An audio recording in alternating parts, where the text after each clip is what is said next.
Every empire believes it is different, and every civilization thinks its power will last forever. Yet history consistently tells a darker story that few societies are willing to confront while they are still at the height of their power. What if the fall of great nations is not random, not simply the result of bad leaders, unlucky wars, or sudden economic crises? What if the collapse of empires follows a pattern that has repeated itself across thousands of years of human history? A pattern that ancient texts warned about long before modern historians ever began studying the rise and fall of civilizations. Because if such a pattern truly exists, then the real question is no longer why past empires fell. The real question becomes far more unsettling and far more personal to the world we are living in today. Are we witnessing the same pattern unfolding again right now, slowly forming beneath the surface of modern civilization while most people remain unaware of the deeper forces shaping the future? Across the ruins of history, from the deserts of the Middle East to the silent remains of ancient cities scattered across Europe and Asia, archaeologists continue to uncover the same quiet testimony left behind by civilizations that once believed their dominance would never end. The Assyrian Empire once dominated the ancient Near East through overwhelming military power and fear that stretched across vast territories. Babylon ruled through immense wealth, cultural influence, and engineering achievements that transformed the ancient world. Persia commanded lands that extended across 3 continents, building one of the largest administrative systems humanity had ever seen. And Rome constructed the most powerful and organized empire the ancient world had ever experienced, controlling trade, politics, and military power across an enormous portion of the known world. Each of these empires believed their dominance was permanent, and that their systems of power would endure indefinitely. Each of them, without exception, was wrong. And when historians carefully examine the timeline of their rise and eventual collapse, something deeply unusual begins to appear within the historical record. Not merely political mistakes, not merely economic decline, but something deeper that repeats itself with almost eerie consistency. Something structural, something that almost feels prophetic in the way it appears across completely different civilizations separated by centuries. The ancient Hebrew scriptures describe the rise and fall of powerful empires long before many of those empires even existed within the pages of recorded history. One of the most mysterious and frequently discussed examples appears in the book of Daniel. In this text, Daniel describes a vision of a massive statue composed of different materials stacked upon one another. The head of the statue is made of gold. The chest and arms are formed from silver. The belly and thighs are made of bronze. The legs are constructed from iron, and the feet are formed from a strange and unstable mixture of iron and clay. At first glance, the vision appears symbolic and mysterious, almost like a mythological story meant only for religious reflection. But historians studying the symbolism noticed something extraordinary. The sequence of metals mirrors almost perfectly the order of dominant world empires recognized by historians today. Babylon appears as the Golden Empire under King Nebuchadnezzar, famous for its wealth, architecture, and influence. Medo-Persia follows as the Silver Kingdom, powerful but administratively different and less centralized. Then comes Greece, expanding across continents through conquest under Alexander the Great, represented symbolically by bronze. After that appears Rome, the Iron Empire known for its military discipline and its ability to crush opposition across vast regions of the world. But the vision does not end with iron. Instead, it ends with something far more unusual and far more unstable.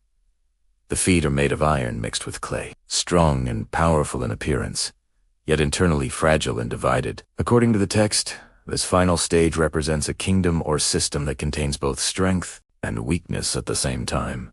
A structure that appears powerful from the outside but contains fractures hidden beneath the surface. And when this final stage arrives, the statue does not gradually decay over centuries. It collapses suddenly and completely. For many centuries, people believed this vision was only symbolic, religious literature with no connection to real historical processes. But modern historians studying the lifespan of empires have begun noticing something deeply unsettling. The same structural cycle appears again and again throughout human history. Empires rise through discipline, shared values, and collective purpose. They expand through innovation, organization, and strength. But as time passes, something begins to change inside the system.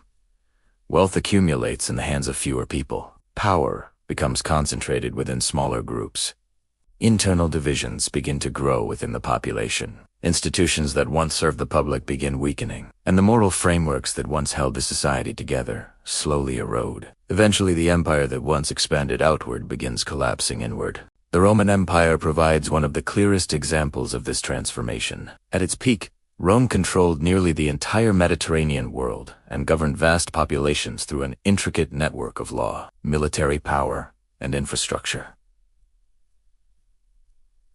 Roman roads connected distant territories. Roman armies enforced stability across continents. Roman engineering reshaped cities and public life in ways that continued influencing societies for centuries. Yet Rome did not fall because of a single invasion or one catastrophic battle. Rome collapsed because the system itself gradually became unstable. Political corruption increased over generations. Economic inequality expanded across the population. Public trust in leadership and institutions steadily declined. The empire became internally divided while still attempting to maintain external dominance. By the time invading groups crossed the Roman borders, the internal structure was already weakening. The iron had begun mixing with clay, and this is where the ancient pattern becomes impossible to ignore. Because the same internal conditions appear repeatedly before the collapse of complex civilizations. Massive concentrations of wealth within small segments of society, increasing political polarization that fragments populations,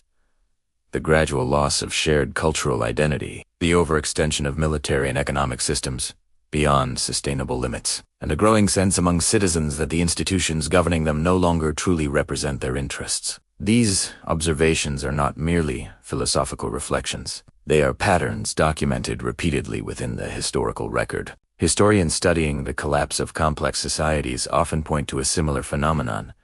Systems eventually grow so large, so interconnected, and so complicated that even small instabilities can trigger massive failures. A financial crisis, a technological disruption, a geopolitical conflict, and suddenly systems that once appeared completely invincible begin unraveling faster than anyone ever predicted, which leads to a question that becomes increasingly difficult to ignore. If the same pattern that destroyed past empires still exists within the dynamics of human civilization, then what stage might the modern world currently occupy? Today, humanity lives within the largest and most interconnected global system ever created. Economic networks connect continents in seconds. Digital technologies distribute information across billions of people almost instantly. Global institutions coordinate trade, finance, diplomacy, and communication at a scale that no empire in ancient history ever achieved. Yet alongside this extraordinary power, visible fractures are beginning to appear across the global landscape. Political divisions across many nations are reaching historic levels. Public trust in institutions continues to decline. Economic inequality continues expanding in ways that resemble conditions observed in late-stage imperial systems. And rapidly advancing technologies are creating entirely new forms of influence, surveillance, and centralized power that humanity has never experienced before. Strength mixed with fragility, iron mixed with clay. For thousands of years, civilizations have believed they were the exception to the historical cycle, the empire that would finally break the pattern, the system that would endure indefinitely. But history has never confirmed that belief. Instead, it reveals something far more consistent and far more sobering. Every empire eventually reaches a moment when the forces that once made it powerful begin turning against it. Expansion becomes overextension. Wealth becomes inequality. Authority becomes corruption. Unity becomes division. And when those forces converge at the same time, collapse no longer requires a massive catastrophe. Sometimes all it takes is one unexpected spark.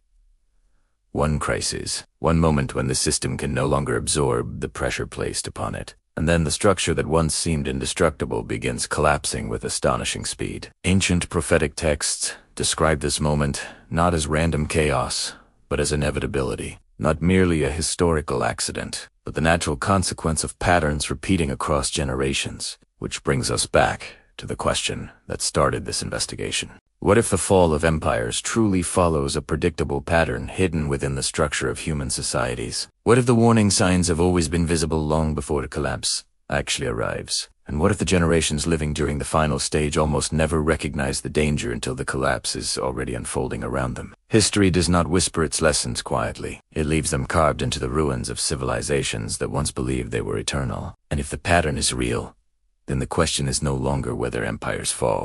The question is whether we recognize the signal before the collapse begins.